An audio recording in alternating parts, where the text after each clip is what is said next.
اور یا اللہ کریں گے اس لیے کہ علماء قال رسول اللہ سناتے آئے ہیں، مگر ولی وہ ہے کہ الٹی چال چلتے ہیں دیوان گانے عشق، نظروں کو بند کرتے ہیں دیدار کے لیے، نہ یہ کتاب کے محتاج ہیں اور یہ نہ نظر کھولنے کے محتاج ہیں، نظر بند کی اور سیر کر لیا عالم الہی کا،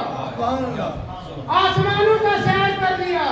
سمجھے نہیں؟ اور پھر کامل والی پیران پیر فرماتے ہیں کہ نظر تو الہ بلاد اللہ جمعن کا خردلۃ علی حکم اتصالی، جب میں نظریں بند کرتا ہوں میں اللہ کی ملکیت کو دیکھتا ہوں، زمینوں کو دیکھتا ہوں، سات آسمانوں کو دیکھتا ہوں، اللہ کی کائنات کو دیکھتا ہوں، اور ایسے دیکھتا ہوں جیسے ہاتھ کے قریب پر رائی کا دھونا، سبحان اللہ سبحان اللہ، ایسے دیکھتا ہوں۔ اور ایسے اولیاء کرام کی جماعت کی حمایت کریں، اور میں وہ ملت واحدہ،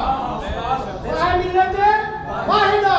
اس ضمن میں گزارش کروں گا، ہمیں ایک پریشانی آ گئی کہ اولیاء کرام کے ماننے والے تو بہت ہیں، مگر اولیاء کرام کے طور طریقہ اپنانے والے نہیں ختم ہو رہے ہیں۔ اولیاء کرام کو ماننے والے ضرور ہیں، اولیاء کرام کا جو مشن ہے اس کو چلانے والا کوئی نہیں رہا ہے۔ اس لیے آپ دیکھ لیں خانقاہوں میں سے وہ خانقاہیں جن کے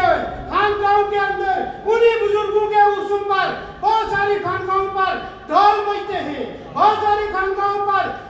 ناچ ہوتے ہیں ننگے، بہت ساری خانقاہوں پر غیر شرعی مضامین کے ساتھ کلام پڑھا جاتا ہے، بیہودہ تقریریں ہوتی ہیں، بیہودہ پروگرام ہوتے ہیں، خانقاہیں ولیوں کی ہیں، آگے مجاور اور معتمین ہیں، غیر شرعی بن کے بیٹھے ہیں۔ یہ ہے خانہ جنگی،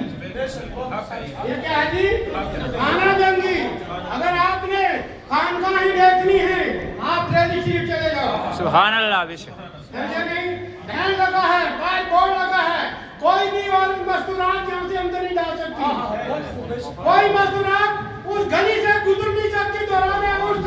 پابندی ہے، اور اگر عرس دیکھنا ہے گلہار شریف کی دھرتی پر جا کر دیکھ لو،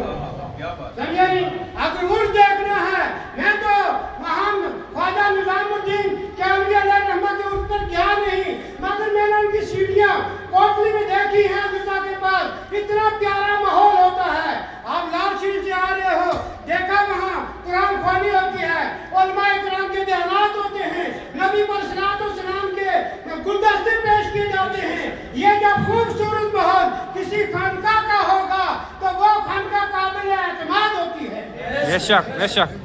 وہ خانقاہ قابل اعتماد ہوتی ہے۔ اور اگر اپنے آپ کو پیر طریقت کہنے والا کوئی بھی اپنے آپ کو ولی کامل کے ہے، میں نے دیکھا بہت سارے علماء بہ جاتے ہیں جو خطیب حضرات ہیں، اور جب موج میں آتے ہیں تو بہت سارے ڈھلائیوں کو جو ناچنے والوں کو کہتے ہیں پیر طریقت، رہبر شریعت، ولی کامل۔ یہ سب سے بڑی غلطی علماء کی ہے، جب ممبر رسول پر چلتے ہو تو یہ ڈھول بجانے والوں کا ولی کامل کیوں کہتے ہو؟ بے شک بے کہتے ہو، یہ غلطی ہماری ہے۔ ہم ایک طرف اولیاء کرام کے ساتھ عوام کو جوڑتے ہیں، اور جب جوڑتے ہیں جڑ کے لوگ ولیوں کے پاس آتے ہیں، اور وہ اپنی نیاز اور ٹکے کے خاطر، پیسوں کے خاطر لوگوں کا غلط استحصال کرتے ہیں، اسلام کی مخالفت کرتے ہیں، اور بعد میں کہتے ہیں مولویاں بھی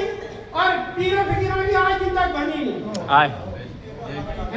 بنی۔ اگر تم نے پڑھا ہو تو پتا چلے مولویوں کی اور پیروں کی کیوں نہیں بنی۔ اگر بننے نہ بننے کی بات ہے تو غنیمت الطالبین پڑھو، اگر بننے نہ بننے کی بات ہے عاشق عشق پڑھو، اور خواجہ اجمیری کی کتاب، اور آپ کے جو خلفاء ہیں وہ باقاعدہ ان کی 8 ولیوں کی ایک مجموعہ ان کے ملفوظات کا ہے جس کا نام رکھا ہے عاشق عشق۔ آپ مارکیٹ سے وہ خریدیں، اور خریدنے کے بعد دیکھیں کہ خواجہ صاحب کا اپنا معمول کیا تھا، اپنا طریقہ کار کیا تھا، ان کا اپنا اصول کیا تھا، وہ عاشق عشق کے اندر انہوں نے نوٹ کر دیا، سمجھے نہیں؟ اگر آپ نے بابا جی لالی کو دیکھنا ہے آپ اسرار کبیری پڑھیے، آپ کو پتا چلے گا کیا بات ہے۔ میں بار بار یہ کہتا ہوں جس ولی کے ساتھ لگاؤ کرتے ہو اس ولی کے آستانے پر جا کے مطالعہ نہیں کرنا، جس ولی سے لگاؤ کرتے ہو ان کی ملفوظات، ان کی کتابیں پڑھو، پتا چلے گا کہ ان کی حقیقت کیا تھی، بے شک، سمجھے نہیں؟ کتابیں پڑھو گے۔ میں آج بڑا خوش ہوں، سیاہ صاحب نے ایک اچھا قدم اٹھایا،